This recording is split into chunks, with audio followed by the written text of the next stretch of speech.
Hello, everyone. Hello. I am Marie, here with Karim Azoum from the French Competence Center, the CCFR. It's part of the EuroCC project. And with Pierre Aubert from Lab in Annecy. Together, we coordinate the Grey Scott Thursdays and the Grey Scott School. So welcome to this new edition of the Grey Scott Thursdays. Today's session continues our weekly webinar series, where we explore the core topics of the Grey Scott School curriculum and gradually guide you toward the summer school at the end of June, beginning of July. Since the beginning of this program this year, we've already trained more than 200 participants across Europe. We're truly delighted to see this community growing week after week. These webinars remain free, fully online, and open to everyone, whether or not you plan to attend the summer school. Registrations for the next Grey Scott School will open soon, but you can already pre-register if you'd like to secure early information and updates.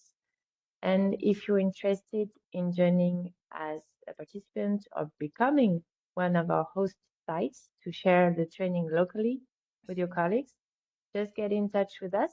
We'll put all the useful links in the chat. And if you enjoyed today's session, we'll be happy to see you again next Thursday. So today's webinar will be presented by Vincent Lafage, who will guide us through the topic of computing precision. And to introduce today's session and our speaker, I now hand over to Pierre Aubert, creator of the Grey Scott School and researcher at Lab in Annecy. Pierre, it's over to you. Thank you, Marie, for the introduction. So yeah, I will briefly introduce Vincent. So Vincent is here for a long time. We started the Reprise project with him back in 2017. So yeah, we used to work a lot together. And so Vincent is based on the IJCLab in Paris. So mainly he worked on data acquisition and high performance computing optimization, mainly on C, C++, and Fortran, but also sometimes in Ada. So fortunately, we don't have time for Ada in the school, but it's quite interesting language. And of course, Vincent is an expert in parallelism, in vectorization, in optimization in general. But today, since Vincent is really interested in it, we'll talk a lot about precision because, of course, computing fast is okay, but computing accurate, it's better. And the point is, once you know what to do, you can also speed up your computing even with lower precision and keeping the nice speed up with the good results. And everything will be well explained by Vincent. So I will just let Vincent explain that to you. So Vincent, it's yours. Thank you very much. Thank you very much, Marie. Thank you very much, Pierre, for the nice introduction. We will discuss today, as introduced, about accuracy, specifically in floating point, as most of our computing is done this way. Floating point is a strange name. What is floating? It looks like the Japanese wood prints, which are evocated as a floating world images. It's a Buddhist reference about the uncertain nature of our reality. In the case of this talk, I will stand on the paper I wrote about revisiting what every computer scientist should know about floating point arithmetics. So we'll discuss number. Okay, we all know numbers to some extent. We all have been exposed to real number. Some of us know algebraic, constructible. Of course, all of us know decimal. We measure with decimal. We pay with decimal. We get paid with decimal. We do everything with decimal. But today we are more about binaries, on a subset of them, floating points. So in computing, they are considered a primitive type, which is not very nice name. There exists a large variety of them, being float, double, long double, quad, half, the recent one. And we'll see what happens when computation don't turn out as expected. Why and how? Is it rounding error, conversion error, propagating error, composition of error? So sometimes it is better to keep the meaning of the computation we want to do. Heuristics are better for accuracy. Sometimes an approximate calculus will give you a more precise result than the exact formula. So this has to be discussed as it is non-obvious. If we have time, we may reach the point to discussing non-dimensionalization of formula and formula entropy reduction, how to reconcile non-dimensionalization and performance of the computing. We may discuss also how to reconcile abstraction and accuracy for function of a complex variable, and why are geometrical computations so hard. In spite of looking very abstract, floating point computation can kill people and can cost a lot of money. Famous examples are the incident with Patriot missile during the first Gulf War. A 6-meter error for interception led to 28 killed and 100 people injured. The point was that the programmer of the missile guidance system had measured time with a single precision float. Don't do this. Uncertainty on adding snippets of time upon snippets of time made some millisecond of error, and at the speed of a Patriot missile, it led to too late interception, and so this tragedy. Even before Vancouver Stock Exchange in 1982, the error accumulated over 2 years on the value of a stock market index. So it stood for a very long time, 2 years, without detecting the bug, and it led to 50% of error. So people who had this stock had only about half the value they should have benefited from. Okay, so this problem is long known and well known, and as I was mentioning, we will base our work on a paper, famous paper from 91, floating point, what every computer scientist should know about floating point arithmetic. And as you can see in the abstract, the starting line is floating point arithmetic is considered an esoteric subject by many people. It stays the same 35 years after, and given the demography of our field, we may consider that we are 128 times more numerous than at the time of this paper. So it means that we have to teach this esoteric subject to more than 100 more people than at the time. So most of us have only known the following representation, because computing is about representation, and all floating point numbers that we know are in the IEEE 754 standard. So this 754 standard rely on representing not integers, but number expressed in a kind of scientific notation, significance, time base to power of exponent, with significant and exponent being two relative integers. And as this scientific notation can lead to multiple representation of the same number, we take a standard form where the significant is a mantissa, also known as normalized significant. We also will use a very clever trick. So instead of having scientific notation with base 10, we in a computer will use base 2. And so the most significant digit is always, not always as we will see, but we consider always 1. So we don't need to encode this one, and we can benefit from one extra bit of mantis, which is the implied one. So float, single precision floating point number, have a bit of sign, 8 bit of exponent, and 23 explicit bit of mantissa, which means 24 with the implied one. The same goes for for double with 53 bit of mantissa, so more than twice. You can exploit the long double format. So this one is the only one where the one is not implied. Okay, old technology reason, but 63 bit of mantissa is quite something. It leads you to 3 more decimal digits. This format not being a multiple of 64, it cannot be vectorized.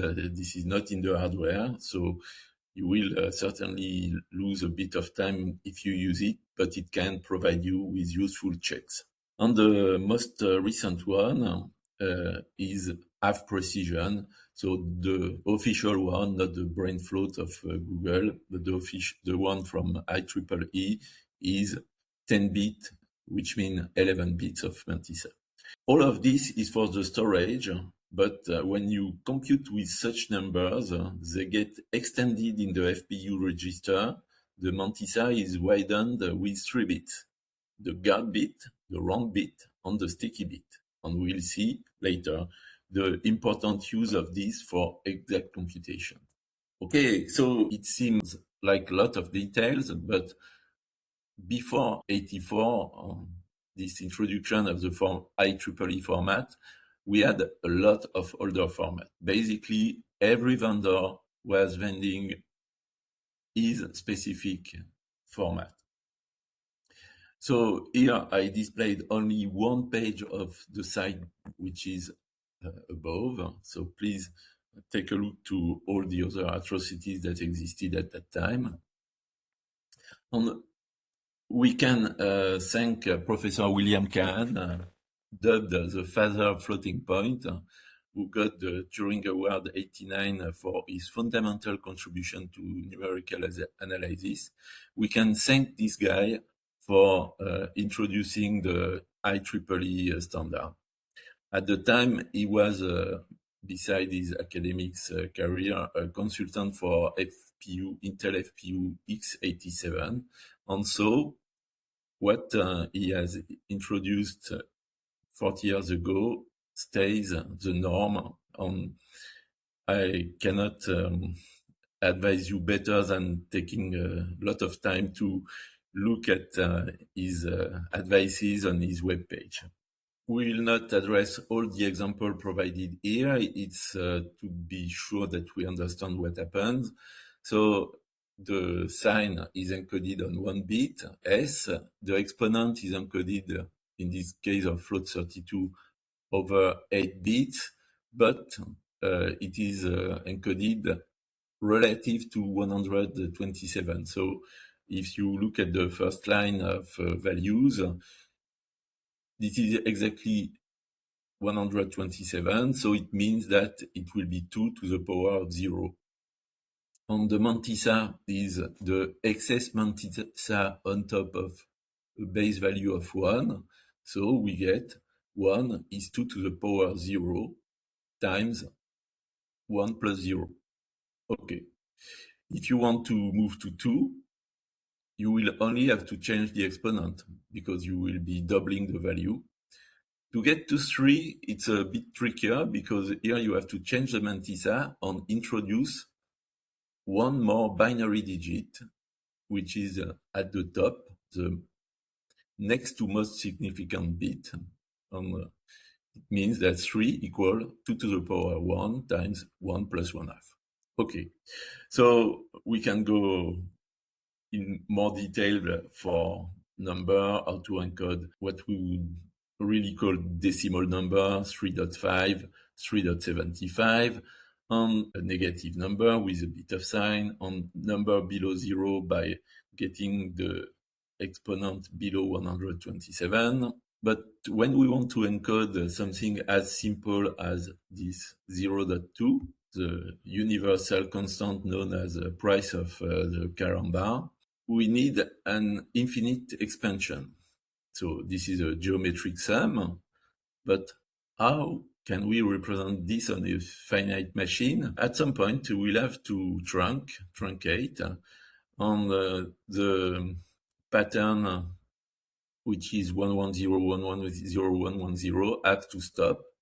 So the last pattern is not 1100, but why is it not the 1100 we were expecting? Because the one which appears in the next 3 bits will be 1100, and when you round from 11001110, you get 1101.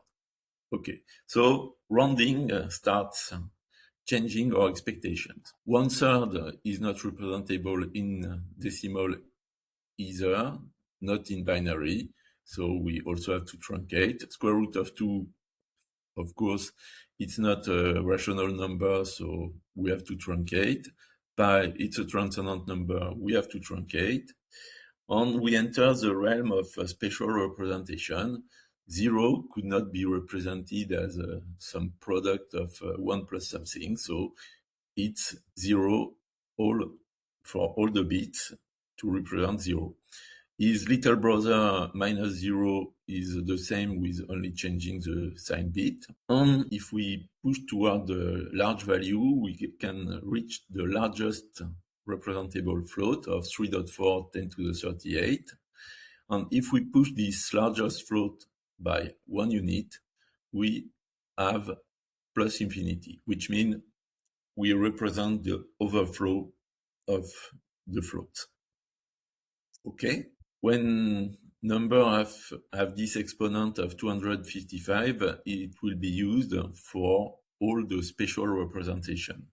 In particular, what happens when your computation overflow is you get something which means infinity. If you want to divide by 0 by 0 or infinity by infinity, or take the square root of 1, the system will return not a number, none. And here is the representation of none. So how to interpret this? In fact, only the next to most significant mantissa bit is needed to encode that it is not a number. All the remaining bits can be left forgotten, or they can pay some payload that would be transferred to the caller of the function. You got a nan, but some nan. You can use this payload to pass some message. It's hardly ever done. I don't know any standard library using this, but you have to know you can do this. You have 5 nibble for a simple float, which means that you can encode even the poop emoji with 5 nibble. It's a standard Unicode value. You can pass more meaningful message on a large amount of case. Integer number could be encoded to report some enum value that would tell you which error led to the nan. Nan exists in 2 varieties, the quiet nan and the signaling nan. Quiet nan is quietly passed to the caller function or to the computation, to the variable that takes the result of the computation. Signaling nan will stop hardly your program. So you have to choose what you want. You can choose to initialize all your floating point variable with a signaling nan. So if ever you would access them without putting anything more significant in it, it would lead to the crash of your program, making this detection sanitizer to detect uninitialized variable. Okay.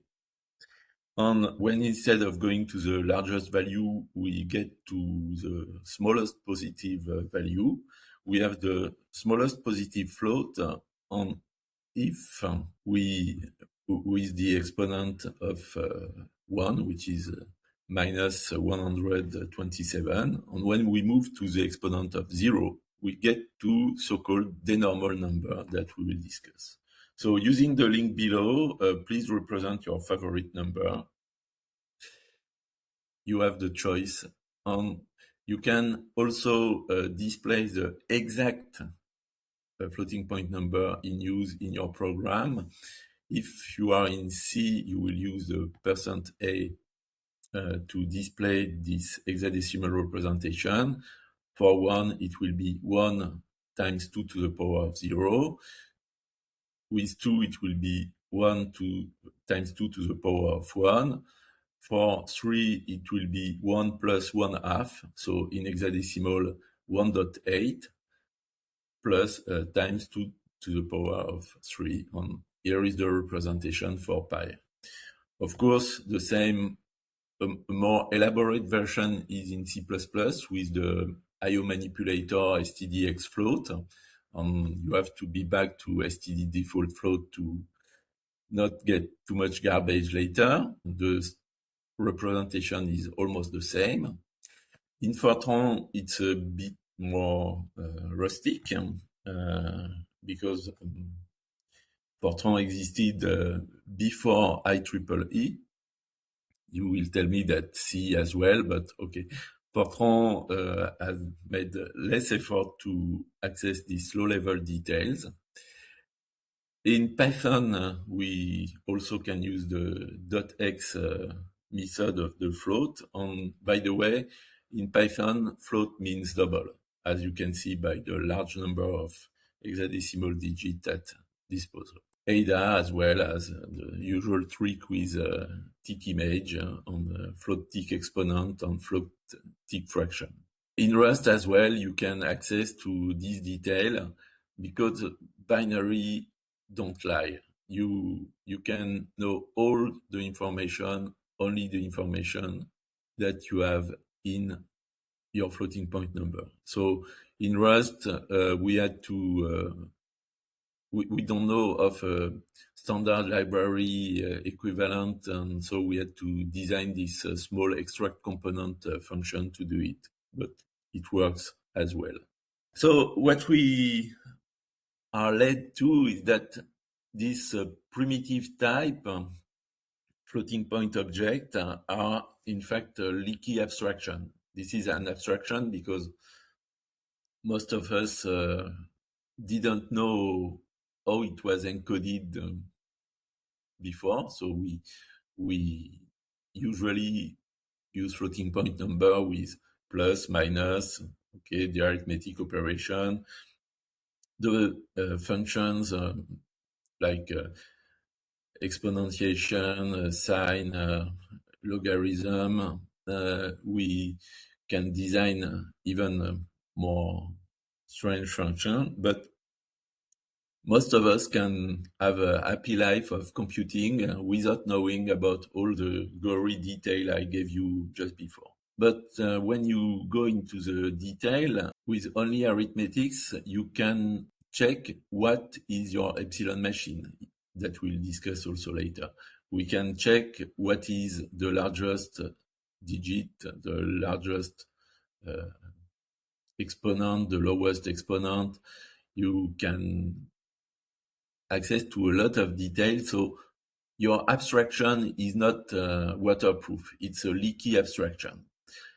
So instead of accessing all this information about your floating point number by using tricks, you better have to use the standard interface to access to the sign, access to the exponent, access to the fraction part, or in the opposite sense, set the exponent and set the fractional part. Take the nearest neighbor of your current float. So all this exists in C, C++, and Python under the same name. In Fortran 90 was designed before IEEE 754 got a lot of traction. So all the API to access to the leaky abstraction were not designed initially for IEEE specifically, but any kind of old format. And with Fortran 03, the IE arithmetic module gave us the equivalent for IEEE arithmetic. ADA as well as the same kind of interface. Unfortunately, we discovered that the C++ API doesn't vectorize well. There are a lot of possible reasons. In some case, like FREXP on LDX, it's the number of arguments that makes it likely not so easy to the compiler. But Joël also pointed out that this part of the C library may use Erno and so go across vectorizing. So in those cases of C++ function that you would to vectorize by hand, you might need to extract exponent and mantissa in non-standard way for performance.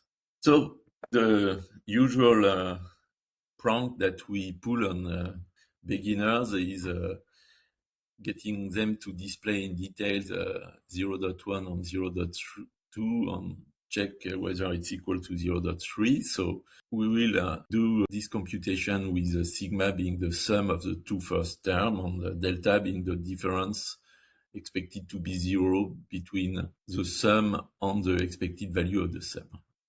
So here I display it for 4 standard format, FP32 float.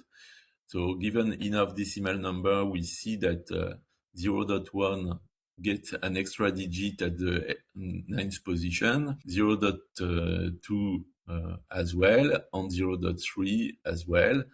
But if we sum the two in exact representation and we compare it to the representation of the sum, in fact, there is no discrepancy. So moving to higher accuracy, higher precision with double, we expect the same to stay true. And unfortunately, it is not the case because the representation of the sum is not the sum of the representation by one machine epsilon of 5 × 10⁻17. So not too good, but not too bad. When we move to long double, we get clearance. It's okay, even if the number by themselves are a bit surprising. And FP16 has a really very bad result with a discrepancy of 10⁻⁴. So you can see how this affects a large collection of language on the page displayed. You will find your favorite language in this. And the reason is that the decimals, such as 0.1, are not binary. So we'll discuss this in more detail. And as such, when we enter a simple decimal, what could be simpler than 0.1, it fails to be converted to some exact representation. 0.2, for instance, is 1/5. So as the base 2, as the denominator 5 is not power of the base 2, it will lead to something recurring, some pattern 0, 0, 1, 1, 0, 0, 1, 1, 0, 0. And this, when truncated as we have seen, leads to some integer over a power of 2, which in turn is 0.2 plus 3 parts in a billion. So a very small correction, but it has us think about Kronecker saying God created the integer and all else is the work of man. So, okay, let's go into some hard math. We know decimals, some integer divided by a power of 10, or the extension of the ring of relative integer by 1/10 of the relative integer. Binary numbers are essentially the same. So some integer divided by 2 to some integer power. But okay, so as such, provided that you multiply your n by the right power of 5, you can see that any binary is in fact a decimal. But on the opposite, all decimals are not binary. So the repeated example of 1/5 tells us in the end that binary numbers are not good for financial computation because the sense will not add up exactly. But be it for the decimal or the binary, we get what we call closure. Any pair of binary sums to a binary and multiplies to a binary. These operations are commutative and associative and distributive, so we can reason about them with elementary algebra, and the compiler will also reason about them like if it were elementary algebra. We have order properties that are very good. This is an order relation, transitivity, antisymmetry, and reflexivity. And we have on top of this a total order. For every pair, we can decide if one or the other is bigger or equal. In the worst case, they are equal. But in the most case, one is bigger than the other. And the topological property of the binary number, even if they are the smallest set in this chain of inclusion, binaries are dense in the real, so arbitrarily close approximation to the real number can be provided by binary. But do we really use binary number in computer? No, we use floating point numbers, and there are the finite truncation of binary, I mean. So this finite span leads to losing closure. Every pair of float will not sum up exactly to a float and will not multiply exactly to a float. And sometimes, as not only we have a finite number of bits for the mantisab, but also a finite range for the exponent, we'll overflow the representable value, or we will underflow below the lowest exponent.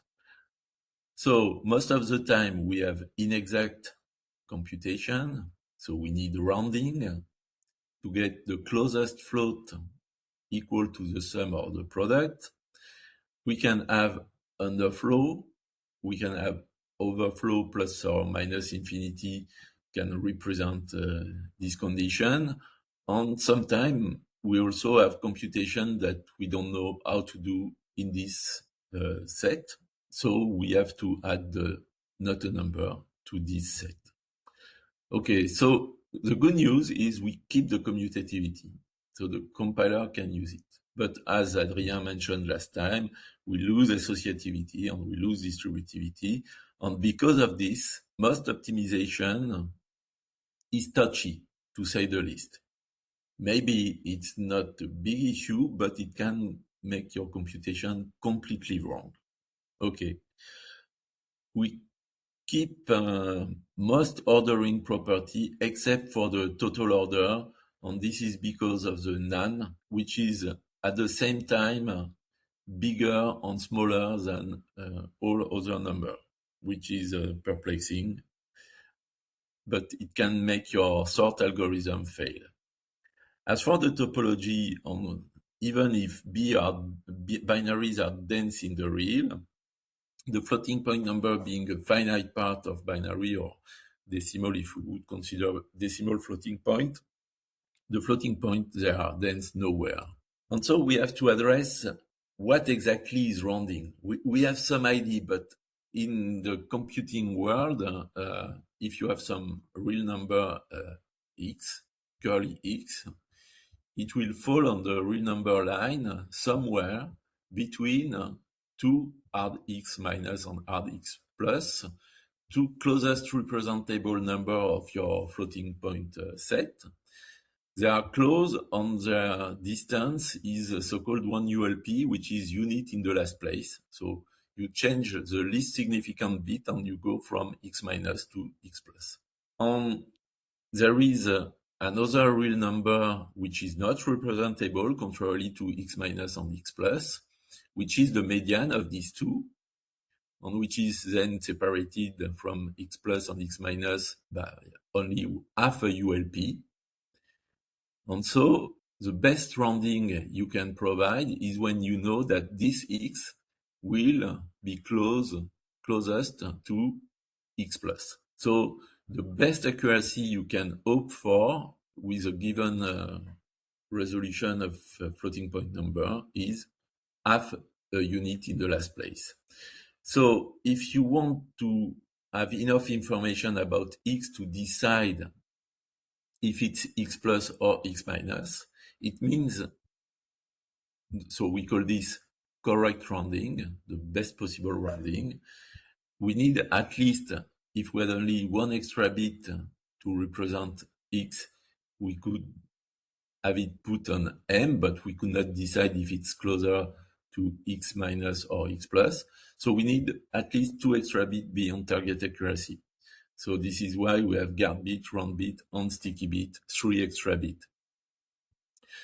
And as we will see, sometimes we need even more of this number. So if you have to take away something, you have 3 levels of rounding: correct rounding within half a ULP, faithful rounding when you can not do better within only one ULP. So you may have a misattribution between x plus and x minus. But we have to say that most of the time, everybody goes for happy-go-lucky rounding because it's very difficult to follow the accuracy of our computation beyond the number of digits we have in the mantissa. Okay, so rounding, getting threshold effect is a nonlinear operation, but despite this, it is not random. It's completely deterministic. Keep this in mind. Okay, so some word that occurs often is so-called machine epsilon, which is the kind of quantum of precision for a given floating point resolution. This is the distance between one and the next representable floating point number. And as we have seen, the distance between two closest representable number is 1 unit in the last place. So equivalently, this is the largest relative interval between two nearest number in finite precision. So this is the important point. It's always a relative uncertainty, the machine epsilon. And here I provide some typical value for the standard floating point format. So you will have 10 to the minus 7 or 2 for the float, and 2 times 10 to the minus 16 for the FP64, which can be enough or not. So you can interpret this as epsilon machine giving us a rough measure of how close two floating point number can be before they merge into one single representable value. So you have to think of floating point number as the resolution of your computing instrument. It's like experimental science. You always have a resolution in your measurement. Okay, so as we have seen, every decimal is not a binary. The conversion to binary relies on rounding, as we have seen with 1/5. But on the opposite direction, when we want to display the hard-earned result of our computation, we usually want to display them in decimal. So we have convert back the binary storage to decimal. And here we should have no problem, no?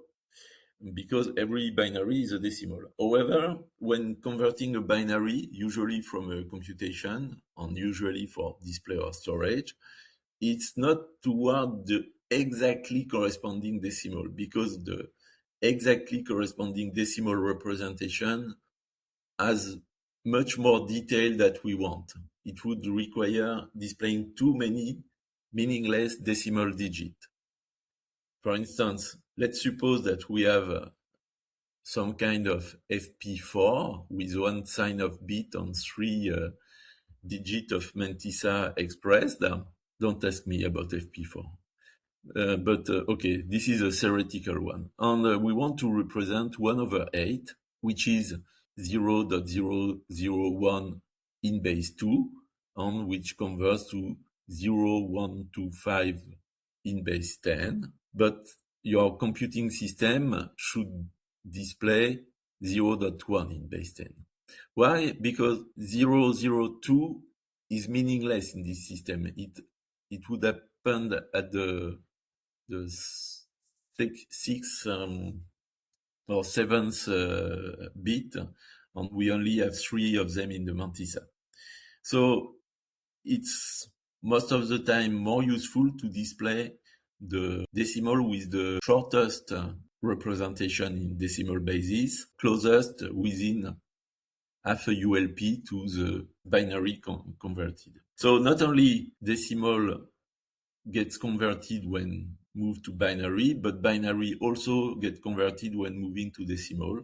So if you are sensitive to the accuracy of your computation, please don't pass data from one program to another with decimal representation, but with binary one.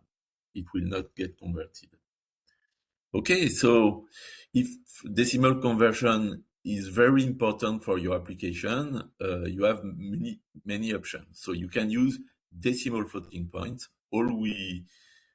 We don't discuss them much here, but because they are slow, but they can be useful for accounting or other field where regulation have you be precise about your computation. So starting from C23, you have these types. I will show you later some of their usage, very few.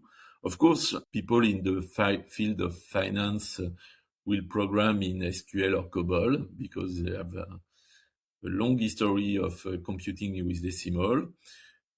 If you really have to do it in your favorite language, then count the cents as the integer number of hundreds of your value. So you, instead of counting in euro or dollar, you would count in cents instead. Or you could look for some fixed point representation instead of floating point. Another aspect which can be surprising is our value of pi in the variable or constant pi in the computer is not pi. Of course, we know. But what are the effects? So mathematically, the sine of pi will be exactly 0 and the cosine of pi will be exactly -1.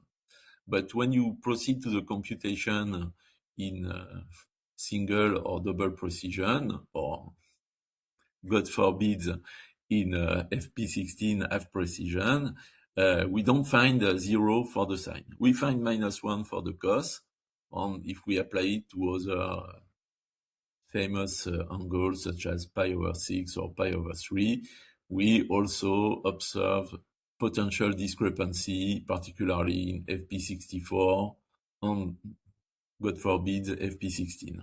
So sine of 0 is always rightly computed by your computer as 0, but sine of pi does not provide you with 0 because we have no finite representation of pi. So in your computer, you have the mathematical value of pi minus something, and so your sine function is very clever and extend the internal representation of pi it has for its computation, and you can observe this eta discrepancy thanks to the small value approximation of sine being the argument itself.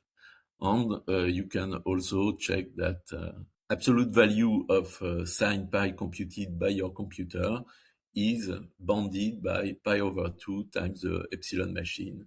So you can check it in FP32 and FP64. So if this kind of problem is important to you, you can turn all your trigonometry to half-turn trig function instead of radian trigonometric function. So starting from C23, F23, you have so-called sin pi and cos pi and so on. I don't know for GCC 15, but GCC 16 certainly has it. So you can check it on Godbolt Compiler Explorer. On most, let's say, all good Fortran compiler on Fortran 23 will also provide you the degree trigonometric function. So when you have 180 degree, your sine d will be exactly 0, whereas your sine of pi would not. Yet another difficulty of the floating point is when you add them up, some phenomenon occurs called absorption. So when you pile up smaller and smaller number, such as here in the so-called harmonic series, the sum of the reciprocal of natural number up to some big N, we sum from 1 to big N, smaller and smaller number. And here I computed with FP16. Yes, I know, I'm playful. The value, which is 6.063. This value increases when we move to, as expected, to big N is 500.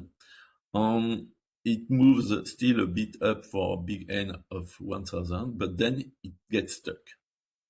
So this series is strictly increasing, so why should it stop? So if instead we sum in the second column, we sum top down from N to 1 instead of from 1 to N, then we have almost the same result, and we increase a bit, then the discrepancy between the two columns gets big, and then as the first column gets stuck, we continue increasing up to big N of 8000. Okay, two different results. Both of them are surprising as they stop at some point. And we would like to compare it to the theoretical sum. So here I use this large N expansion of the harmonic series. And I see that the down sum is rather good for the two first columns, whereas the up sum is already wrong for 250. Then we observe some discrepancy for big N of 1000, and the discrepancy gets bigger and bigger. And we realize that using FP32 in the two last line, we could have gone much more accurately up to 30,000.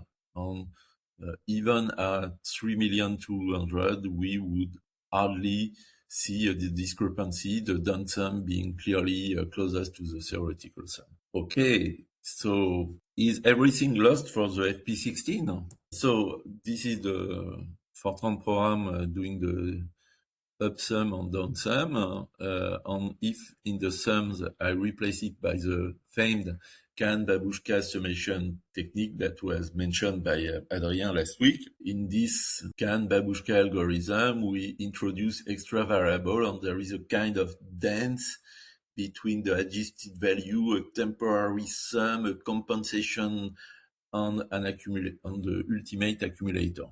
So we use extra variable to keep information that would be lost to rounding usually. So when we use this Kahn-Babushka, so I did everything with the lowest resolution of FP16. So we have already seen these two limiting value very early in the evaluation of the harmonic sum. If we use the Kahn summation technique from bottom up, we see excellent agreement with the theoretical sum. Okay, the theoretical sum is for large N, so the first value, the discrepancy of the first value is not really meaningful. In the last column, I computed the same thing in double precision, so you can check that Kahn up sum is very good as well. And it stays very good even after the up sum and the down sum have stopped working. We have result in agreement with the theoretical sum up to 32,000. Okay, we start to get wrong somewhere between 64,000 and 128,000. A nice point to see is if we use the Kahn summation technique, getting from the small value to the big value, there is no consequences. The Kahn summation technique doesn't depend on the order. So this is very helpful because most of the time you don't have the time to sort all the data you want to sum. So Kahn summation technique is one of the most famous compensated summation technique. Please use it if you have Monte Carlo simulation, anything with a big number of contribution can benefit from this compensated sum. Okay, so up to now we have spent a lot of time on summing values. Computation go beyond this. So we have a hierarchy of operations at our disposal. We have arithmetics, plus, minus, times, and divided, as well as all the integer powers.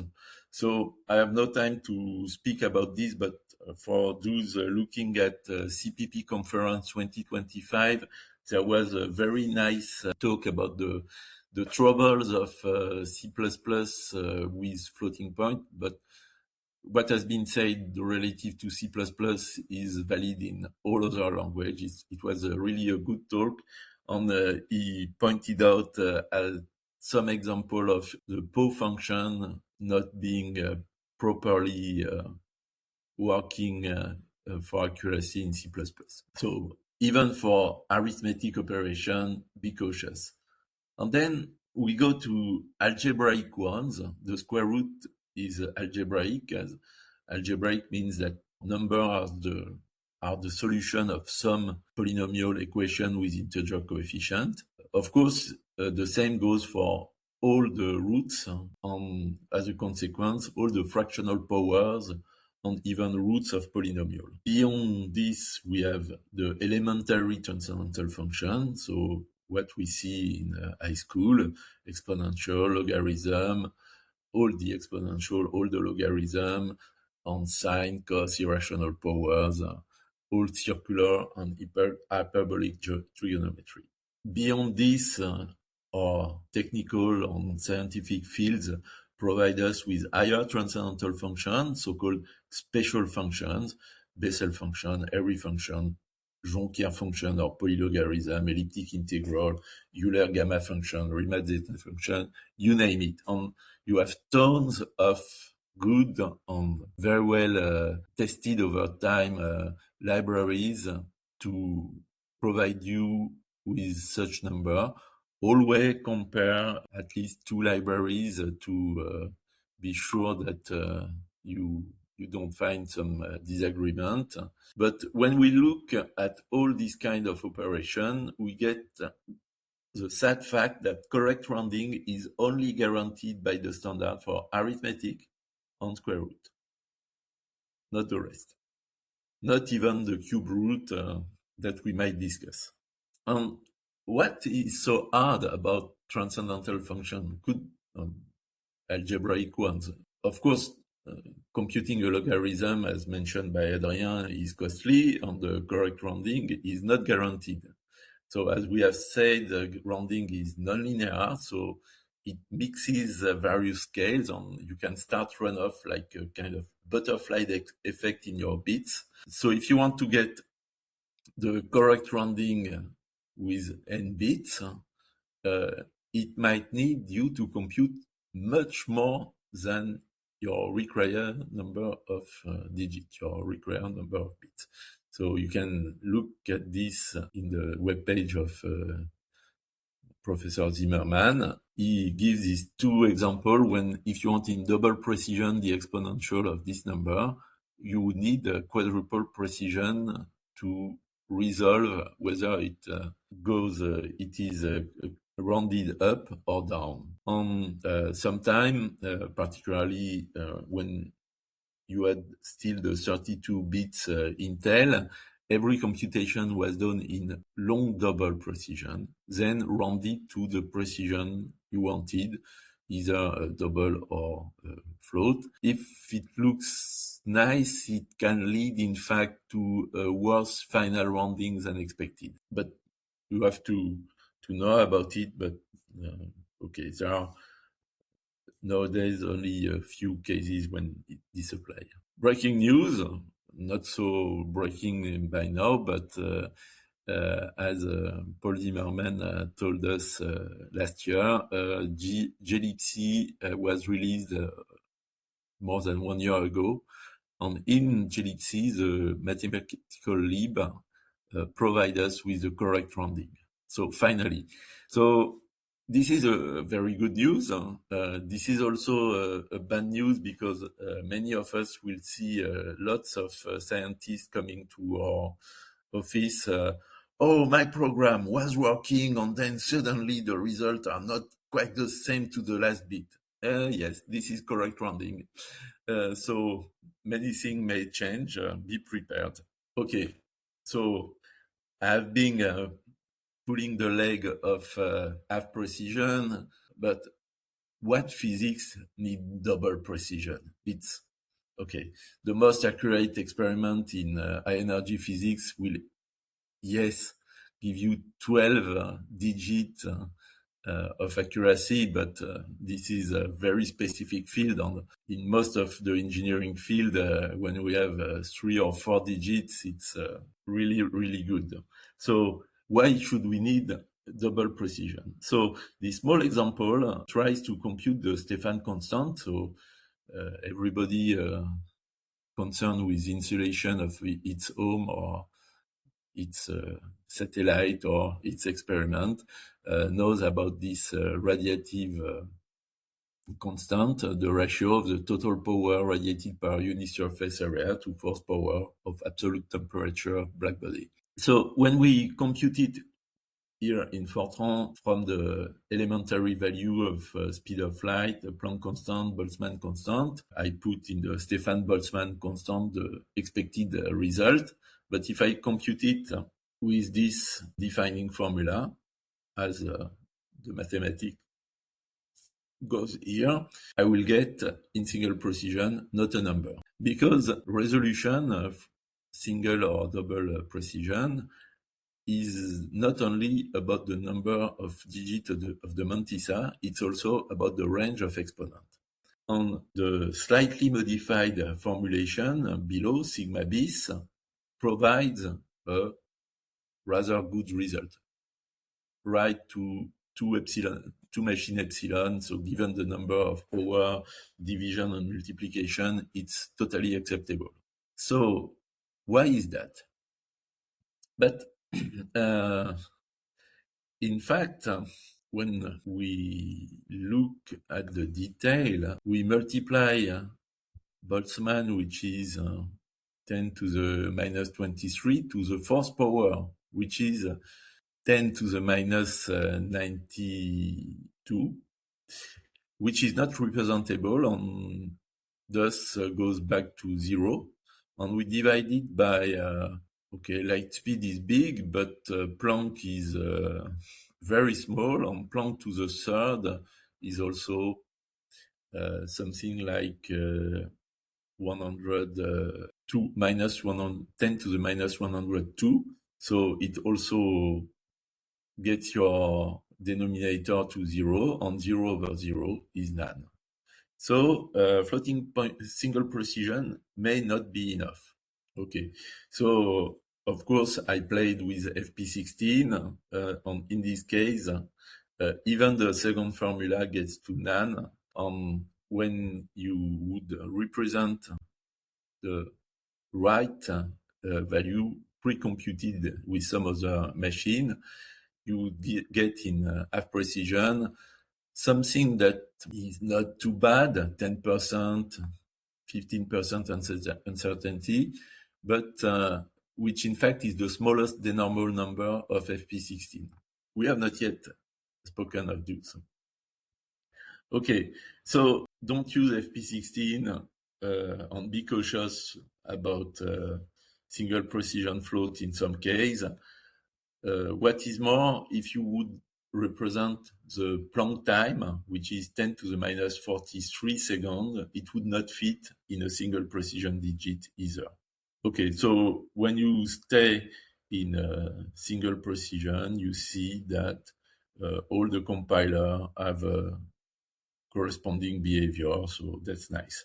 So now for the most awaited point of this introduction, we should speak about catastrophic cancellation. So this slide, by way of exception, is in base 10 and not in binary. So it's to get a better grasp about what happens. You have an hypothetic decimal with 3 digits of mantissa, all included. So for two numbers, A of 3.34 and its closest neighbor B is 3.33. When we use this rounded symbol, minus rounded, means we proceed with the mathematical operation minus, and at the end of the operation, we round the result. So A minus B becomes 0.01. So this is a cancellation in the sense that we had the most significant digit in A and B, 3 digits, and now the result has only one significant digit. So we are reducing the relative accuracy. So this cancellation is bad, but in fact this one is still a benign one. The floating point result is exact. A minus B is exactly A minus B without the rounding. We then move to the difference of the square of those numbers, and the mathematical expectation is 6.67 10 to the minus 2. But when the computer does is rounding, the result then becomes 1, which is 10 times 10 to the minus 2.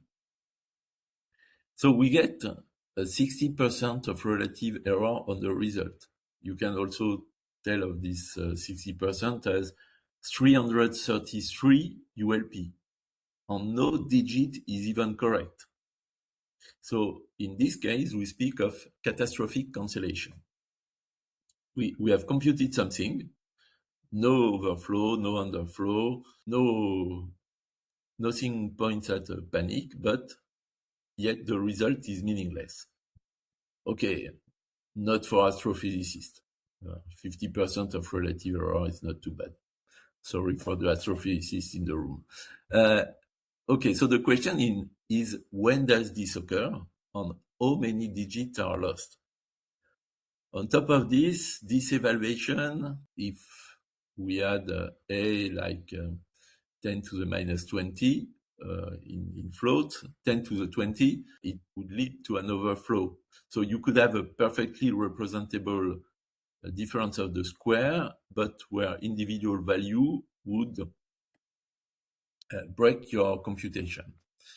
So the right way to proceed is to factorize our difference of the square as product of the sum by the difference. And when you round this factorized version, you get 6 to the 67, 10 to the minus 2. So we arrive to get the exact value despite the rounding. So let's factorize everything, no? So as some of you want to proceed with a similar computation, if you put this A and B in any program, C, C++, whichever, you will not find this problem because you don't have this hypothetical 3 decimal digit mantissa representation.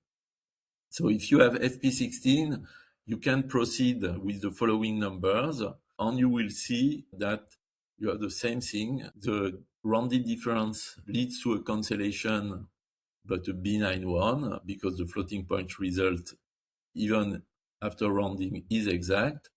And when you move to the difference of the square, you go even bigger to 41% of relative error, 400 ULP, no digit is even correct. All the signs for catastrophic cancellation are here, okay? So when you factorize it, even in float, you get within a third of a unit in the last place, which means that you will get the correct rounding. So this is perfect in this case. We have seen catastrophic cancellation, but I move to cursed cancellation. This example is provided for I don't know, 40 years by Siegfried Rump, and it's two variable polynomial in x and y of degree 8 at maximum, plus a small contribution as rational fraction. Okay, and the coefficients are not integer, but they are quarters or half, so up to a factor of 4 that will be perfectly computed without representation error in binary. We have no issue computing this a priori.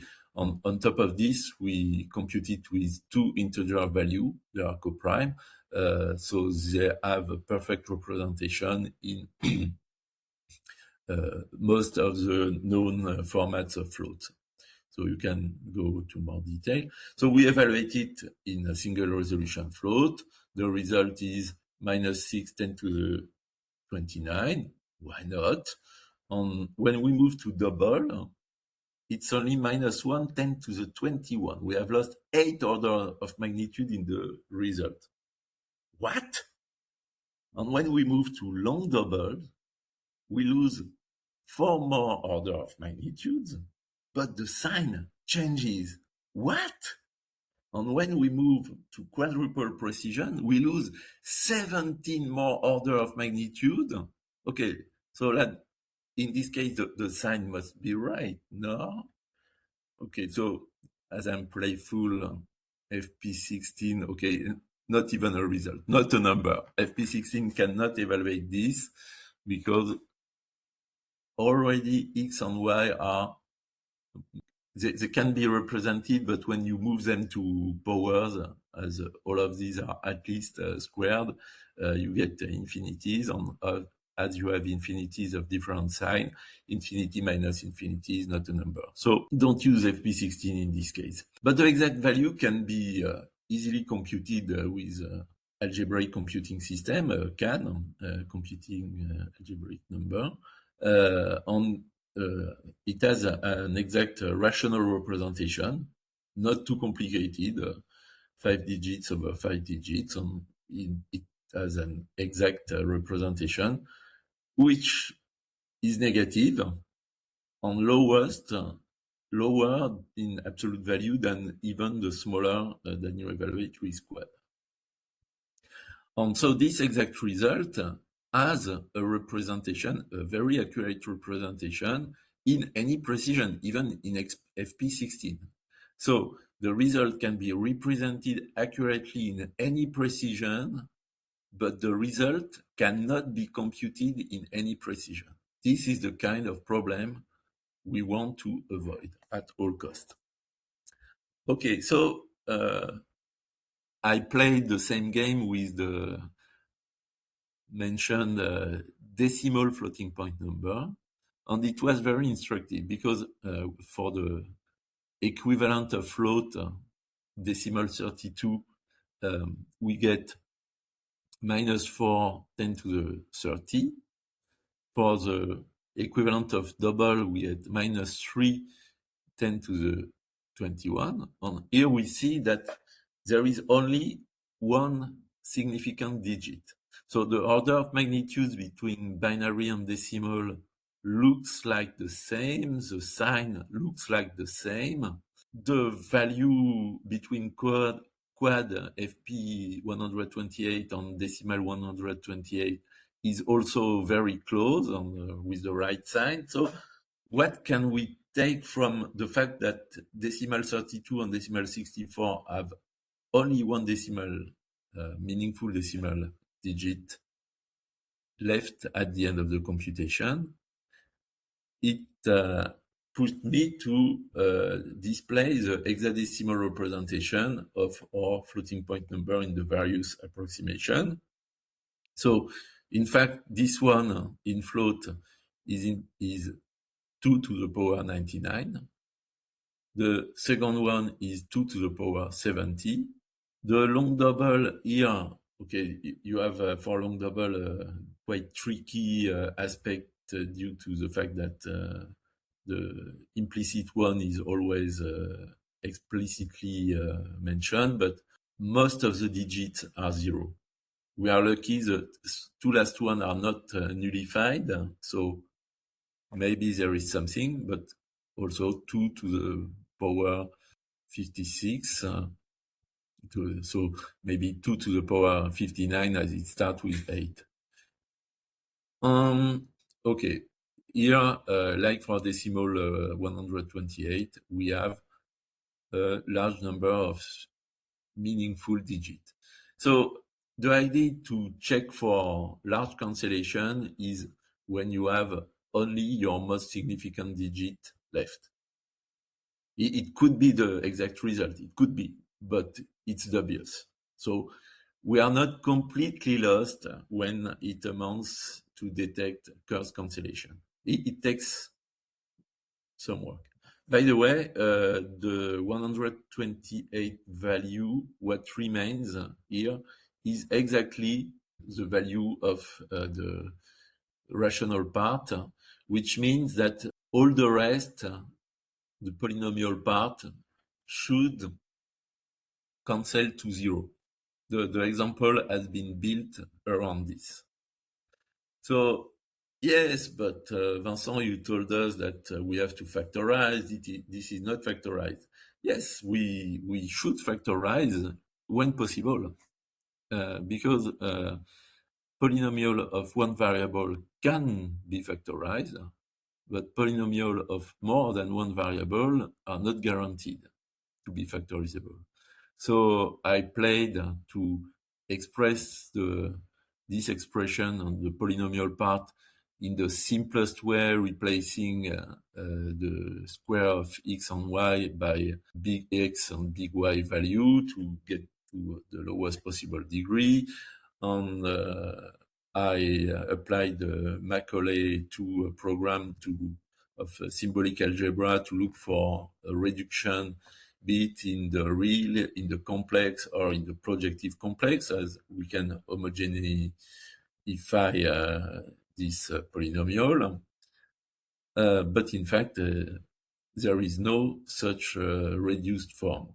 So we have no guarantee that it can be done in the general case, and it would, even if possible, it would be extremely costly. So back to one variable polynomial, the right way to evaluate such kind of polynomial is not to use the definition a0 plus a1x plus a2x squared plus a3x and so on. Ideally, we have roots representation, which is only guaranteed with complex number. Or maybe we can get a small trick with a mix of linear and quadratic terms for the real representation. But the right way is the Horner-Ruffini algorithm, where you add the first, you add recursively from the last coefficient times x plus the next to last times x plus the next to last. And so there is a gain in speed as we are saving operation. There is a gain of accuracy, partly for the same reason. There is a guarantee of the stability of the result and safety against intermediate overshoot. And most modern machine will use multiply accumulate machine instruction, the famed FMA that Adrien told us about.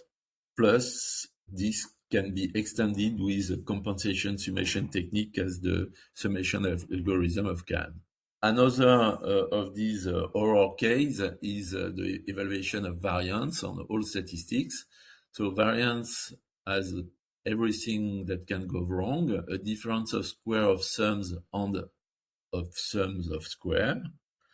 So the best way is use the two-path approach instead. On your first pass over your variable, you compute the mean value. Then you compute the sum of the square of the difference to the mean value in the second pass. Unfortunately, some of us work with online data that get across the computer only once. You may not have the memory to keep it for a long time. This two-path approach is a bit is not always possible. So sometimes you have a general idea of where is your expected average value, so you can try the same as the variance is translation invariant. You can provide an arbitrary data shift towards some expected average value and get some better result. And if you really have no idea of your expected average value, you use the one path unlike Welford algorithm to take one more division per operation, but do it in one path only. Anyway, the takeaway of this slide is never compute the variance in single precision. Always get to at least double precision. Long double is even better. I have seen experiments, serious one, in large colliders where people would compute variance in float. Don't do this. Okay. Yes, but we have more typical computation like dot products or convolution products that are kinds of backwards dot product or Fourier transform. And if we look at it, a matrix product, it is a matrix of dot products. So turns out to be a sum of simple products. So dot products are quadratic in essence. And we expect in all these kind of typical computation to encounter problems similar to difference of square and variance computation. But for a dot product, we can't use the factorization trick.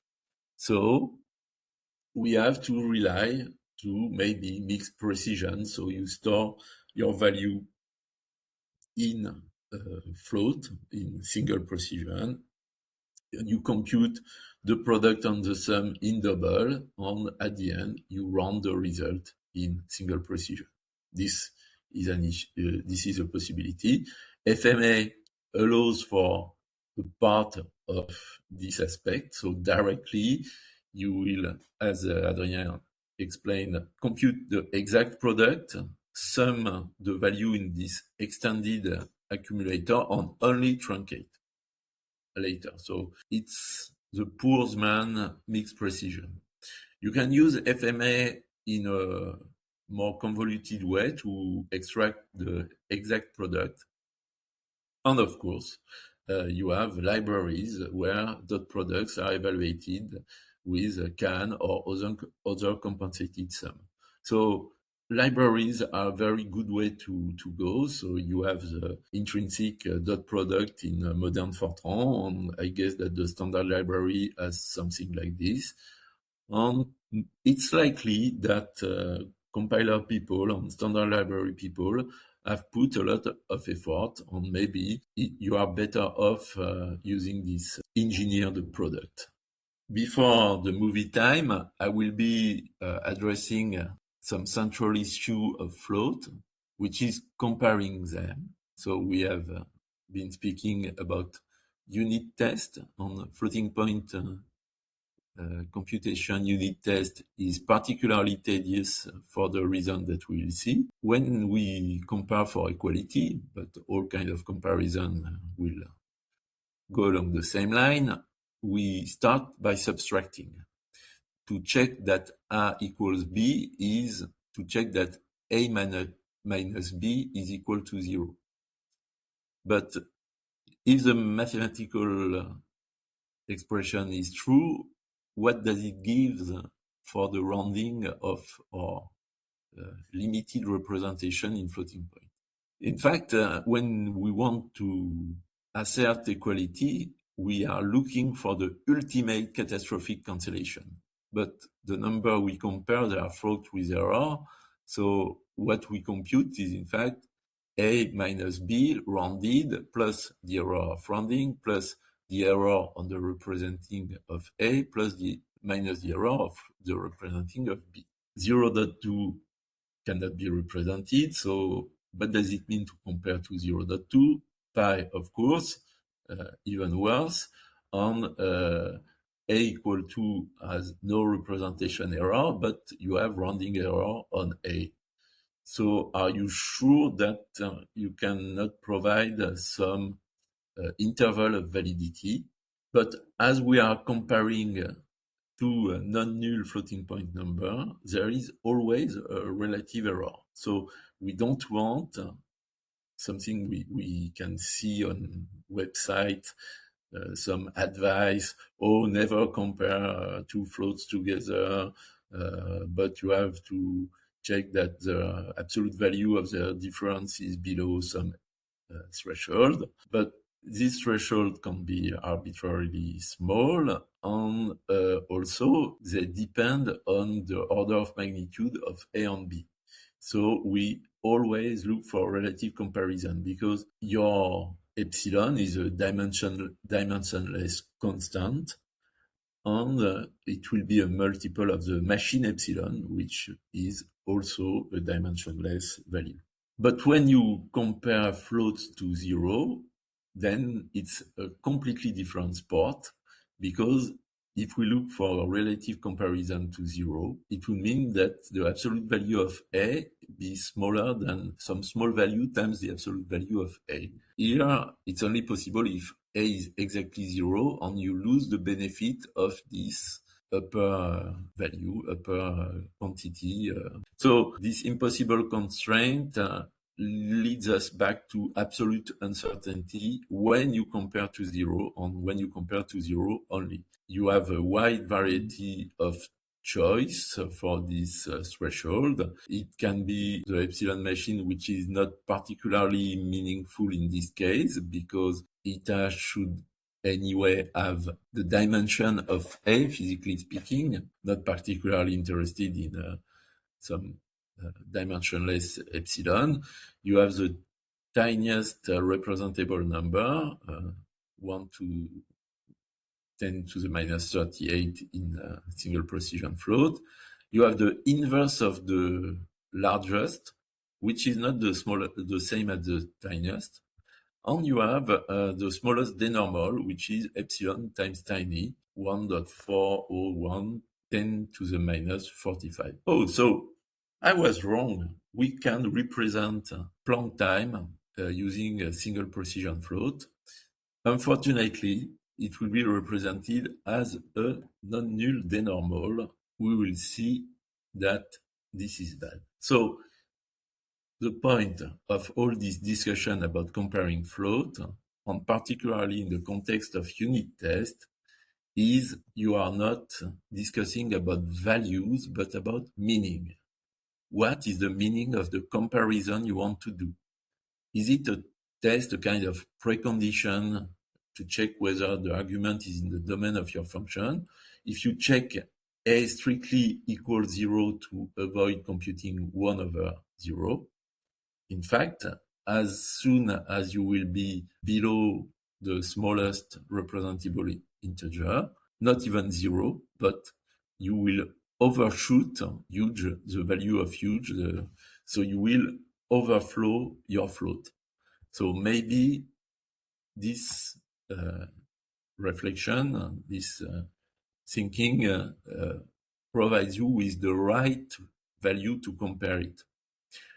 If you want a positive number to avoid computing a square root of A, okay, so what is the kind of uncertainty that you know from experience, from what you have already computed about A, that it could be the rounding up of some negative value. So you need to discuss these large-scale aspects of your computation to provide meaningful tests. This is particularly important to discuss the meaning of your computation.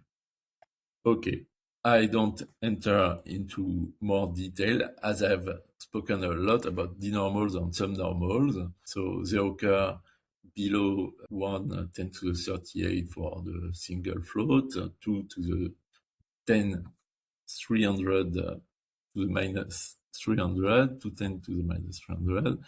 On FP16 have very reachable denormals. So why do we have this number?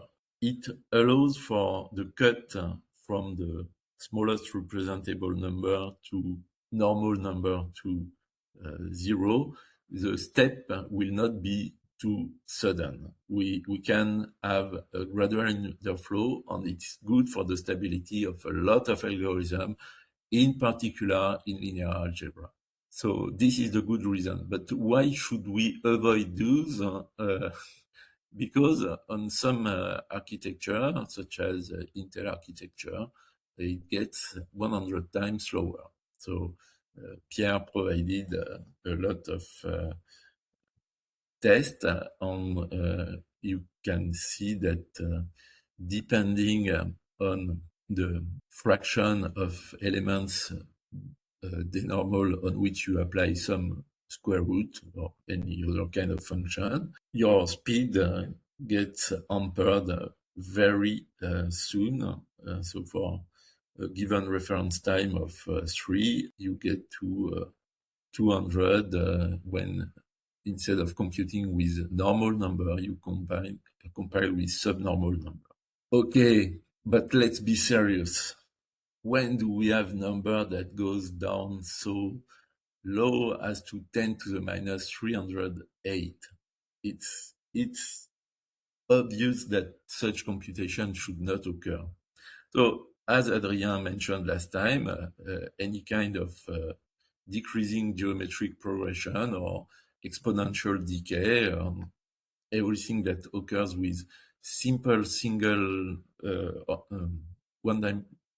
degree 1 differential equation, it will lead to such geometric progression on getting low in the L of denormals.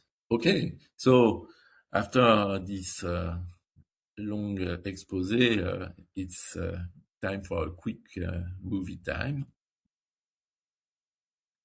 Okay.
So some explanation about this movie, and we'll be looking at some snapshot of it. So this was a teaser of what we are computing in the Gray Scott School on this game of life style chemical reaction that expands from a drop in the middle, conquer the full space. So what you are interested in is the central part that will show in your standard computation. And what we have displayed here, so the outer layer of the cell is in fact the wavefront of the step between 0 in black there, and the first colored points are the smallest denormal value. Then you move in the realm of denormals, and here you have the biggest denormal value in the inside. And okay, here the two other boundaries are the one from epsilon machine, and inside you have a perfectly valid and legit digit. Okay, so what we have seen is there is a kind of shock wave of denormals that propagate, And as Adrien mentioned, it appeared by inspecting the time that was spent at each step of rendering. So Adrien had combined the computation on the display, and he observed that at some point it looked like the display lagged. And the problem was this increasing of number of subnormal in the computation. And you have seen that the ring of subnormals is getting bigger and bigger. And so this number of subnormals being 100 times slower to compute was taking its toll on the computing unit. Okay, so some other aspect implied the number of zero that was large at the beginning, as you can see here. As you compute more and more value, you have less zero cells. So you go down to lower and lower value. On the denormal takes more time, and the zero takes less time. That your FPU knows that multiplying by zero is obviously zero. So all this explains the reason of the slowdown. Thanks to Pierre and Sébastien. Okay, on the AMD core, it had no effect because AMD could implement the denormal counting much better than Intel.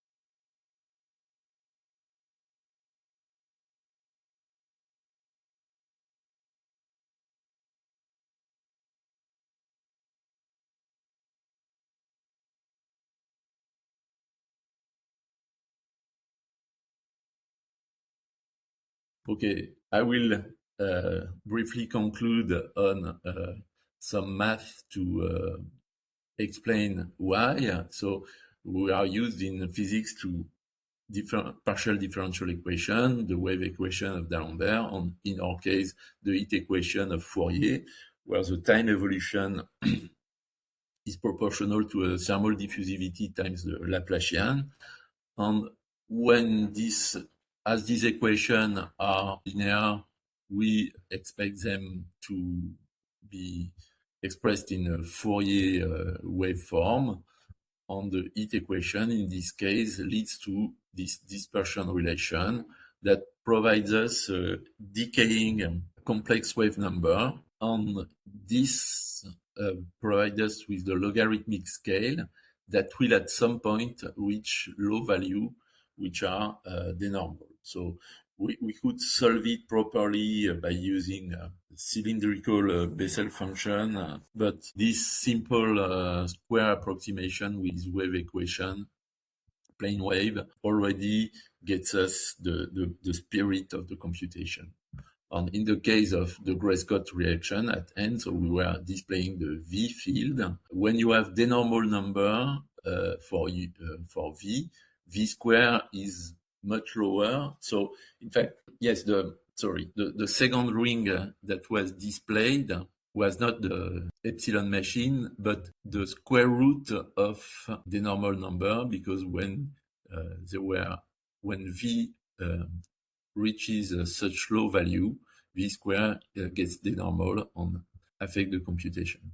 But when we are in the realm of denormal number, this term, nonlinear term, disappears, and we are left with a simple equation that we can solve analytically, as I said, with Bessel function.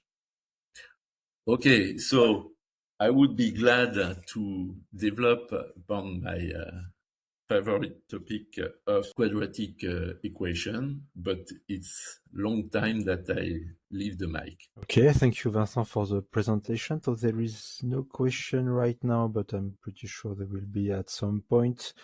So, of course, we'll get the slides tomorrow, normally, if everything goes according to plan. So I put also in the chat the presentation you mentioned about the CPPCon of 2025 about computing precision, and I put also my lecture about NaN, denormals, and computing with that. So it's in French because I didn't have time to translate it in English. But if you want to have a look, you will get all the explanation, all the explanation, all the argument, all the options that you have to pass to your compiler to do what you want. So yeah, for the first one, once you explain for the counting problem and the rounding, it's nice to get it. It's the error is in benefit of the bank if I understand well. So it's Well, because you pay less to your customer than you had to normally. in fact, the bankers are clever people, and they don't want to have a riot in front of their banks. So they designed a kind of rounding. So the default rounding in any of your computers is so-called the financier's rounding. It's rely on the statistical hypothesis that half of the time it will be in benefit of the bank, and half of the time it will be in benefits of the client. So contrary to what we expected in primary school, wanting our grades to be rounded upwards, we have the choice among various type of rounding. So you can round toward plus infinity, so the dream of primary school students. You can round toward minus infinity, the dream of some sadistic teachers. You can round toward zero, which in case where you have negative value provides with a different behavior. And you can round to closest. Okay, so round to closest is what we all expect.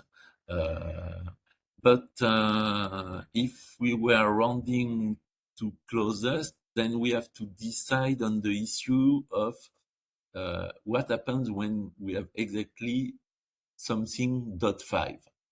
Should we round up or down? .5 is as far from x plus 1 and then to x itself, the integer part itself.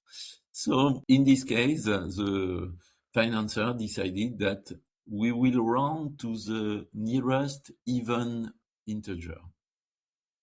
So one time it will be in favor of the bank, and half of the time in favor of the bank, and half of the time in favor of the client. Okay. Oh yeah, maybe this one. When you talk about signaling NaN, so you said that it will crash your program and you're sure that you're doing something weird. But is it only for computation, or once you do some comparison also, some equality or some affectation? When you read the signaling NaN from memory, to compute with it, to display, to compare it to something, it launch a hardware interruption. Okay, so every kind of use. Okay. When you open the box. Okay, yeah. We try to read it and then it explodes. Nice booby trap. Yeah. And yeah, about the NaN also, the sign does not matter. Yes, Or does in it? fact, I have no practical example, but you can have positive and negative NaNs in principle, but I've seen no use case. I should play with it. Okay, so there is no different behavior, it's just a NaN and you have a sign, but it's quite meaningless. Okay. Oh yeah, when you were speaking about leaky abstraction, so with the sign exponent, when you compute cubic roots, some stuff like this. So we'll discuss it in more detail in a full seminar in the school.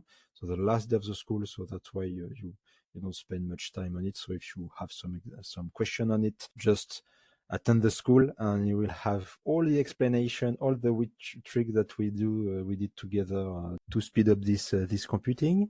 Oh yeah, when you speak about rounding, about the presentation, so you write in a text file, you write the the full representation and not only the rounding in decimals, because it will be much precise. But of course, if you use binary storage, it's okay.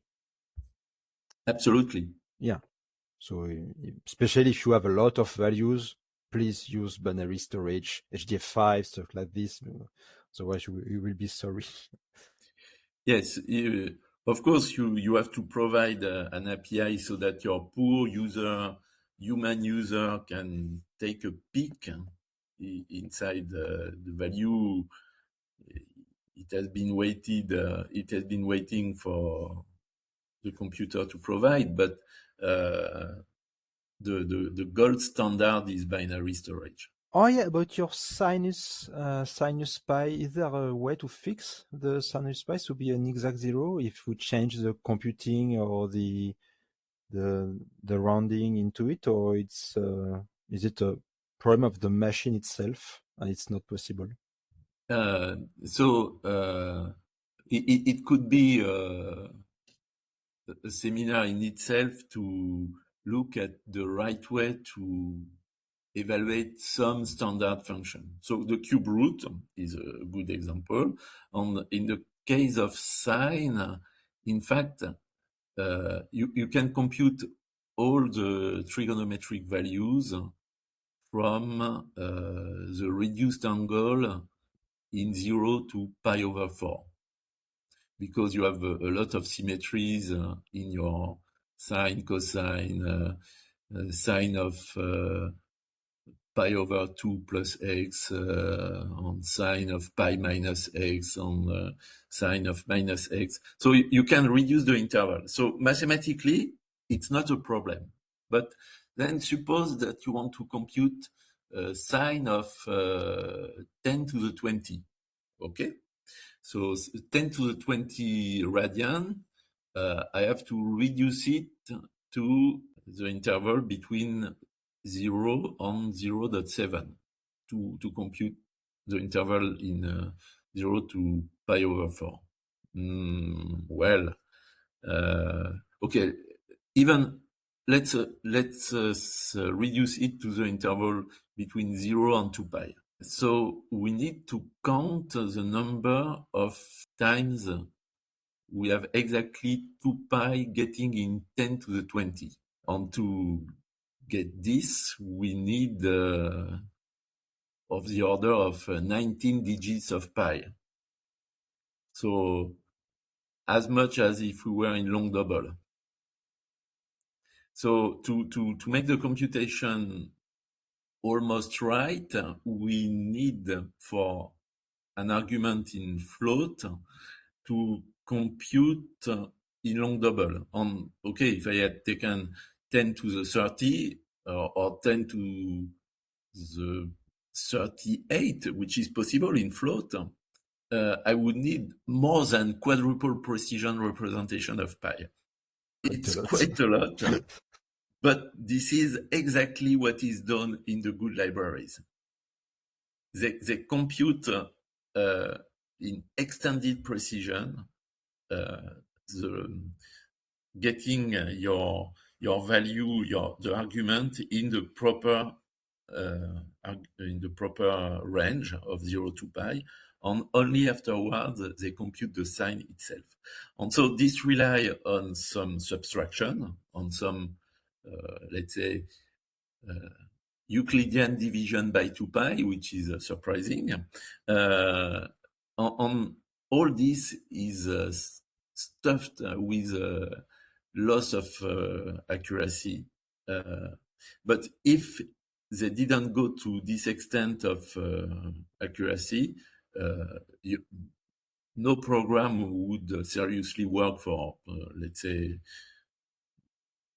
things such as Fourier transform. So yes, the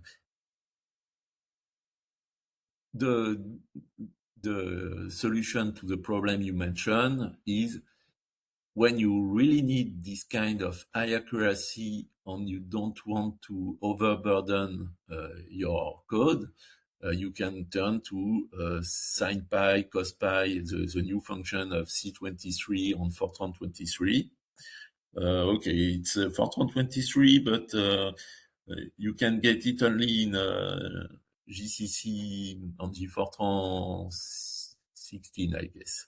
And for a long time, you have had the trigonometric function in degree, but it has to be. You need to have a meaningful way of expressing your angle in degree without dividing by pi and multiplying by 180.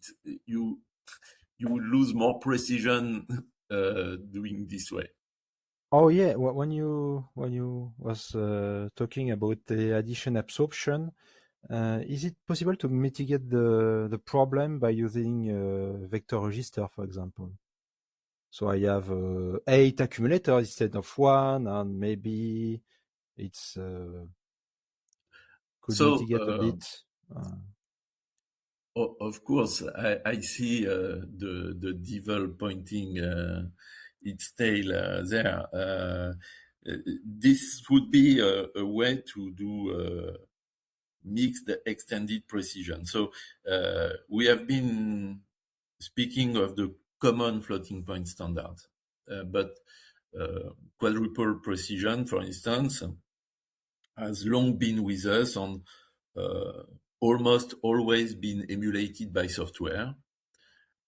And it's tedious. You have to play with 113 bits of mantissa. You have to do mantissa shift over 128 bits. It's tedious, very tedious. So many people have encoded double instead of quadruple. So you have only you represent all your floating point number as a couple, a pair of two floating point double precision. And after each operation, you separate them strictly. You keep the high bits, the most significant bits in the first float, and the other, the remaining in the second. But after each computation, you need to renormalize your number. And it can be done also with quadruple double. So you don't get as many digits as with a quadruple with a double, or an octuple with a quadruple double, but it's in some sense easier to use.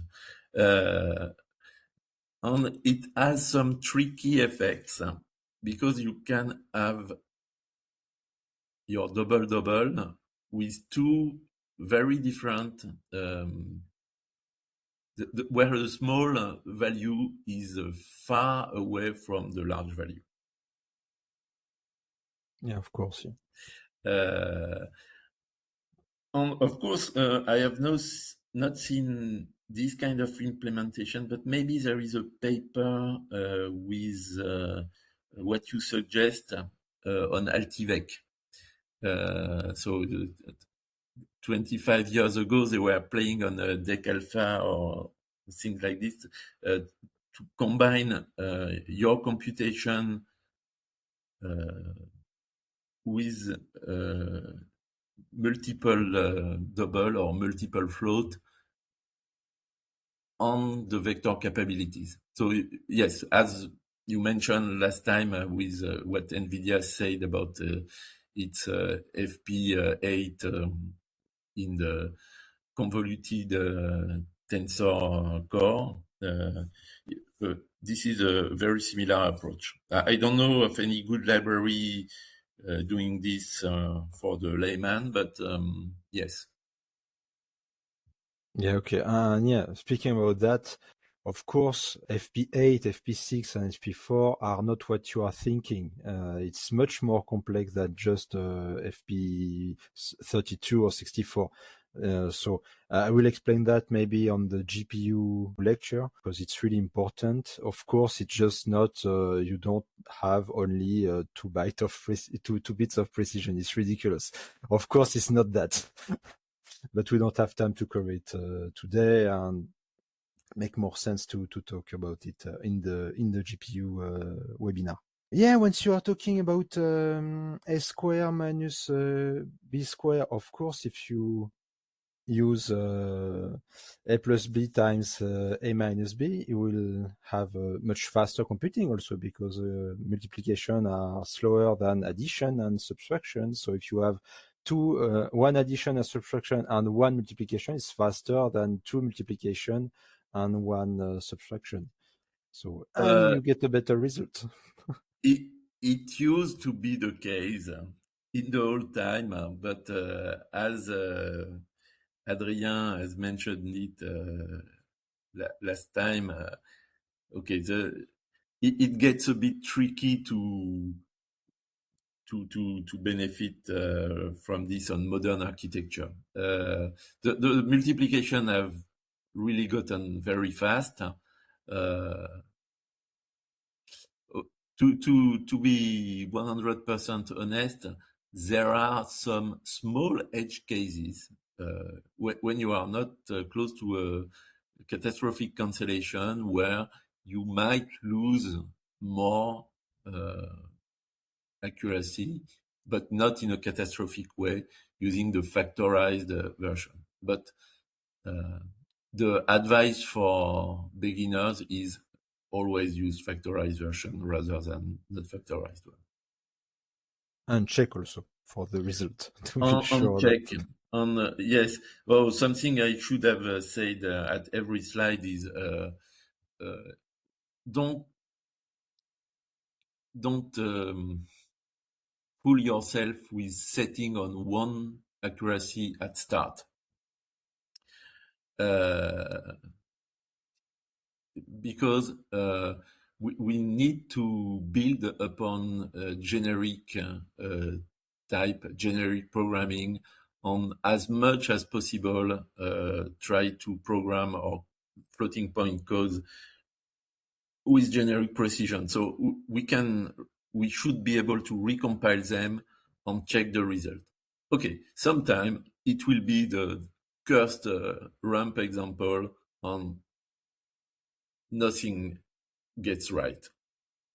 Okay, but we have seen some trick in these cases. We can look at the number of significant digits at obviously significant digits, and if we lose a lot of them, and I should also discuss, but it's at the slide 60 or something, CANA on stochastic arithmetic, and we could also discuss interval arithmetic. So there are a lot of ways to check the numerical accuracy. They are a bit specialized, I should confess. And sometimes it's a lot of effort for not much. But what does not take more effort, much effort, is to at least have code in generic precision and try it in float, in double. In long double, I know there is a lot of issues. Some people say, oh, it's an old format, or it exists only on Intel and AMD. Or let's say it exists only on 95% of the computer on the planet. Okay.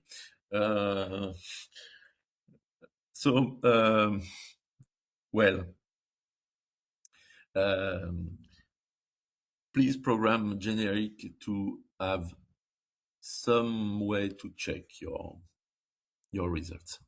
Okay, and yeah, maybe a last one, and then we will go to lunch.